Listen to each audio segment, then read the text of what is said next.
ನಾನು ಕನ್ನಡದ ಕರಿಮಣ್ಣಿನ ಬಸಿರಿನಿಂದ ಬಂದವನು. ನನ್ನ ತಾಯಿ ಕೌಶಿಗೆ ಕನ್ನಡ, ನನ್ನ ತಂದೆ ಮುಕುಟೇಶ್ವರ ಕನ್ನಡ, ನನ್ನ ಭಾಷೆ ಕನ್ನಡ, ನನ್ನ ಧರ್ಮ ಕನ್ನಡ. ಈ ನನ್ನ ಕಚ್ಚದೆ ಕಟ್ಟಾಳುಗಳೇ, ನೀವೆಲ್ಲ ನನ್ನ ತನ್ನರ ತಾಯಿಯ ಕೊಡುಗೆ.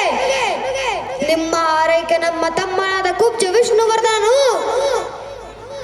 ಚಾಲುಕ್ಯರ ಸಾಮ್ರಾಜ್ಯದ ಅಧಿಪತಿಯಾಗಿ, ನಾನು ಇಮ್ಮಡಿ ಪುಲಿಕೇಶಿ ವಾತಾಪಿಯ ಚಾಲುಕ್ಯ ಸಾಮ್ರಾಟನಾಗಿ ನಿಮ್ಮ ಸೇವೆ ಮಾಡುತ್ತೇನೆ.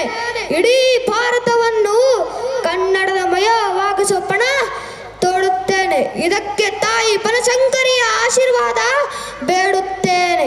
ಚಾಲುಕ್ಯರ ಕುಲದೇವತೆ ನಮ್ಮನ್ನು ಹರಿಸಲಿ. ಜೈ ಕೌಶಿಕಾಂಬೆ. Thank you.